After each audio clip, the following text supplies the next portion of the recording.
We are in the midst of tryout team placement season. And let me tell you, things are wild. Just being around people who are more skilled than you does not actually make you get better.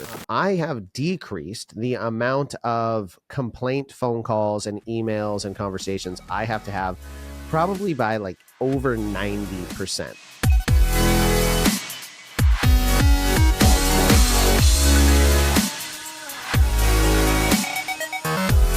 Hello, everyone, and welcome to another episode of the Cheer Biz Podcast. I'm your host, Dan Cotton, and today we are talking about the fact that I always was overwhelmed after team placements with questions and phone calls and text messages until I changed these things. Now, before we get into the episode, please make sure you've gone on over to Facebook and you have joined Cheer Gym owners and All-Star Cheer coaches and owners if you are a cheer owner or a All-Star coach or owner. If you are neither of those things, thank you for listening, but those groups are just for coaches and owners. And last but not least, make sure you get to our conference in Dallas, June 20th through the 22nd of 2025. It's going to be absolutely fantastic. I cannot wait to be there. We're just a little over a month away and it is fast approaching. So if you are coming, you're going to want to get registered, get your plane tickets, book your hotel, and make sure you are there because it's going to be absolutely amazing. All sorts of content, all the way from how to coach skills to how to revolutionize your business and turn it into the one of your dreams. Now, we are in the midst of tryout team placement season. And let me tell you, things are wild. I have no idea whether or not we're going to be D1 or D2, what teams we're going to have, where kids are going to go. And I have to make all of those decisions next Saturday for my teams and then help my coaches who are coaching other teams, as well as all of the decisions about who's going to coach what and who they're going to coach with and all of that. So there are a million decisions we have to make. Plus, we're in the middle of a move. So it's just exacerbated by the fact that most of my time is spent moving equipment and getting things set up and getting ready to open our new gym, which I could not be more excited about. The next time I record an episode, it will be in that space. So I'm pretty pumped for the move and for that change.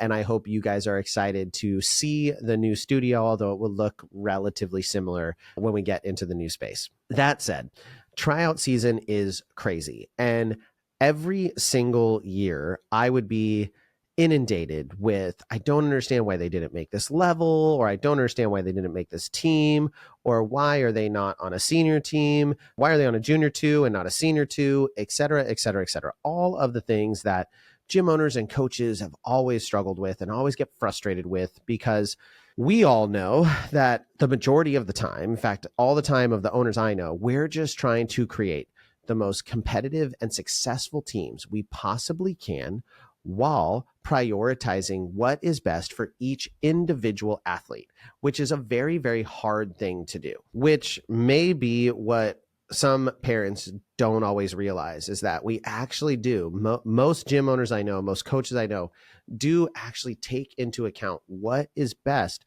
for the individual athletes. And sometimes what people think is best for their individual athlete is not actually what our experience and our knowledge tells us is best for the individual athlete. For instance, the amount of parents over the years that have told me, well, they do better when they're around people who have a lot of more skills than they do, is pretty vast. I've heard that from a number of people over the years. And while I see what they're saying, and I've seen it in evidence when we have athletes who are fairly talented, who have maybe been on a level 3 team, but have more advanced skills. Like maybe they're even doing a full, but they've been at a level 3 team somewhere else. And then they come and they start working out with our Worlds program. We see there's an uptick in skill because they're now no longer the best athlete. They're surrounded by athletes of their caliber, or many of them who are better than them. And so they're now seeing where they can go, and it gives them a little bit more drive and giddy up.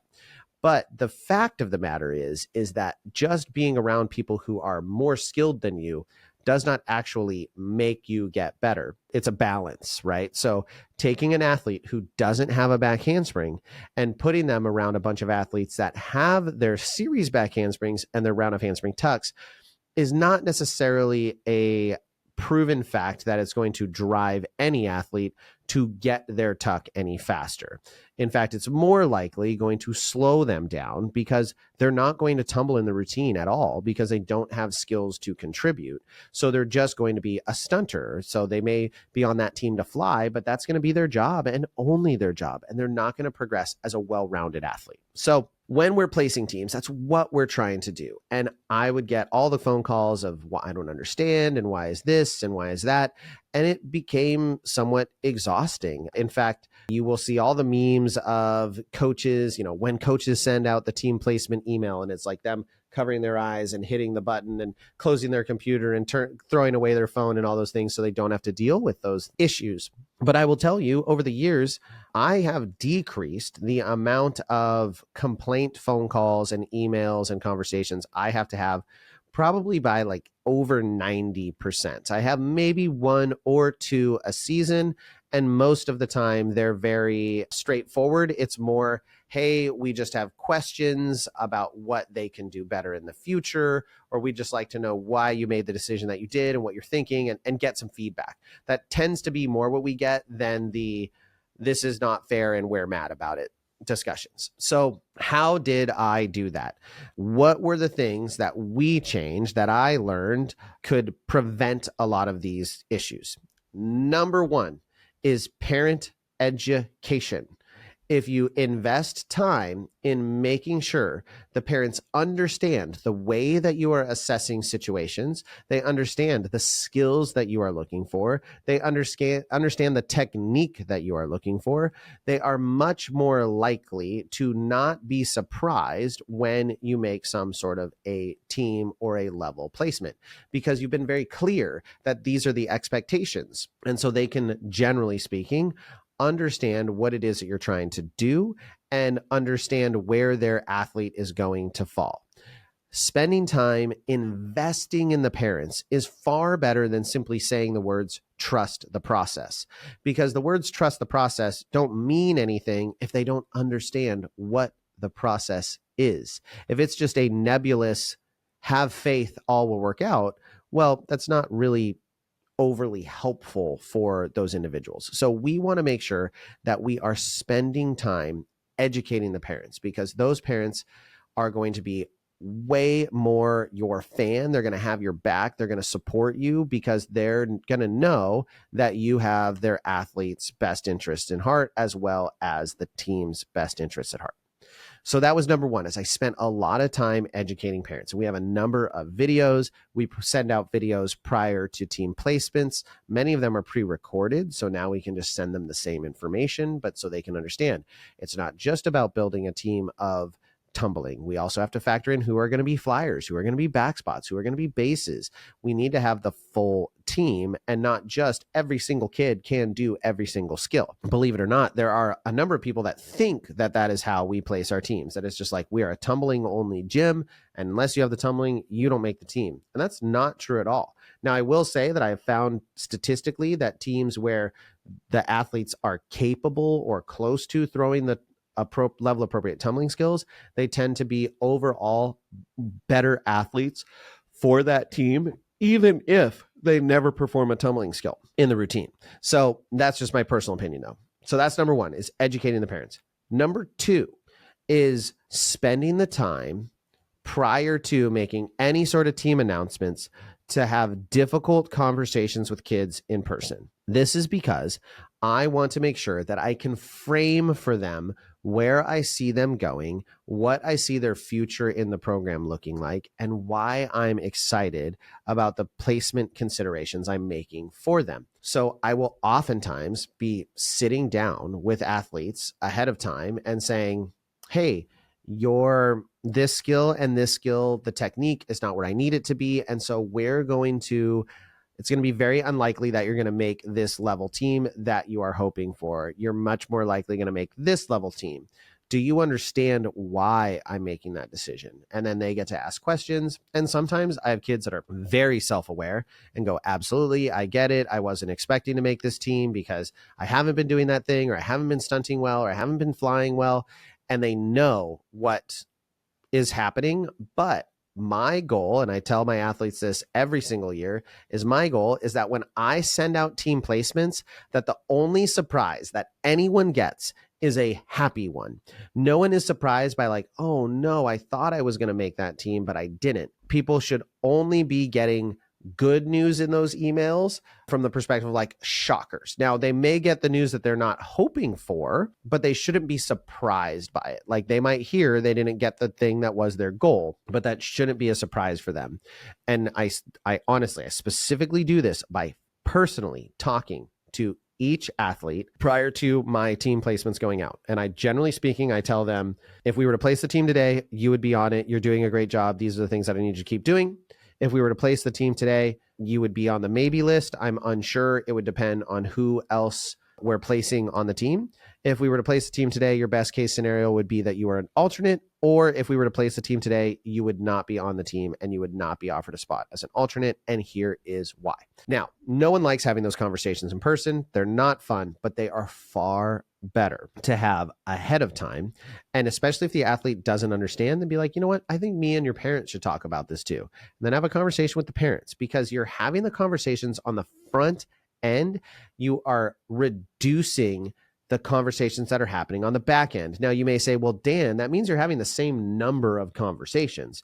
But note, I didn't say, how do I avoid talking to parents and athletes? It's how do I avoid the negative, I don't understand phone calls and emails. And I do this by preparing on the front end. It is far easier to have that conversation before the emotions of a team placement email come out than it is after.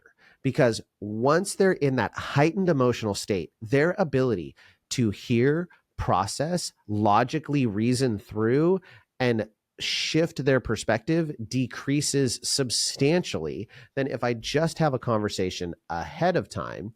Although they're going to respond emotionally, they're not going to be as emotionally charged as they are getting an email and then working up all of the things in their own mind of, well, this is why, and these are the things that they did wrong, or that someone else, this is unfair, and did you hear this girl made it and you didn't make it, and I know you're better than that girl, and ultimately getting themselves worked up. You take all of that out of the mix and you just say, hey, let's have a conversation about where you're at and where I see you landing.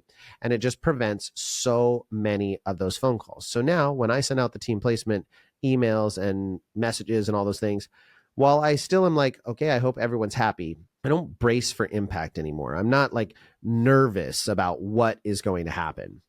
Now, the last thing that I want to do is another way we reduce the stressor of this is we make the day after team placement emails go out really, really exciting. Now, this year, it also ties in with our grand opening, so it's like quadruple exciting.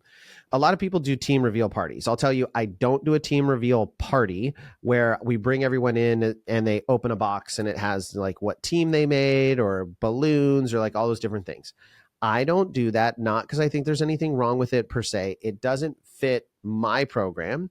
I don't love it. And the main reason being, no matter how much pre-work I do, there are going to be kids who are going to be sad. They may not be surprised. In fact, they should not be surprised, but there are going to be kids who are sad about their placement. I want them to be able to work through those emotions in privacy. Now, the flip side would be, well, I know that if I do a team reveal, I've got Sarah, Susie, and Sally who are not going to be excited to be on junior level 1. But when they see that all their best friends are on junior level 1, they will be excited. And then they're less likely to quit in frustration. And I get that. I just have personally never done it. And we do that by, one, they all talk to each other anyway, so they know who made what team. And 2, we do that the next day with our team signing day, which I've seen a lot of gyms have taken up. And I honestly, it wasn't my original idea. We've continually evolved it, but now it's become like a spectacle. It's like a thing. So we have hats, we have signatures, we have banners. And when athletes come in, they go through a whole bunch of stations. So they get fitted for their practice wear and their uniform, and they make their camp payment, and the parents can sign up for the committees I talked about on the other episode. And there's like, I think 7 or 8, they turn in all their paperwork. There's a ton of stations that they go to on top of the signing to like basically do their onboarding in person and meet all of their teammates. And we take the first team group photo and we just make it a really fun, exciting experience. And again, this reduces the amount of phone calls and questions and concerns that I get because they're seeing me the next day. And if they have a question or I can tell that something's off, I just go and chat with them right away. But I'm not joking when I say I maybe have 1 to 2 conversations a year now, knock on particle board, with parents who are confused about why they placed where they placed. And I've done this by doing work ahead of time and investing in avoiding those discussions on the front end through information for both the parents and the athletes.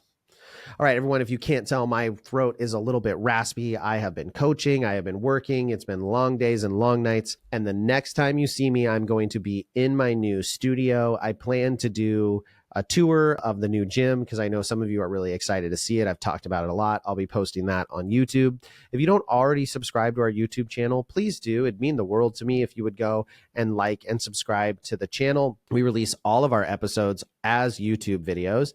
So if you ever want to watch me talk, or you want to watch Danielle and Justin, or catch any of our reels, being subscribed is the best way to do that. So without any further ado, thank you for listening. And with that, we will catch you on the next episode.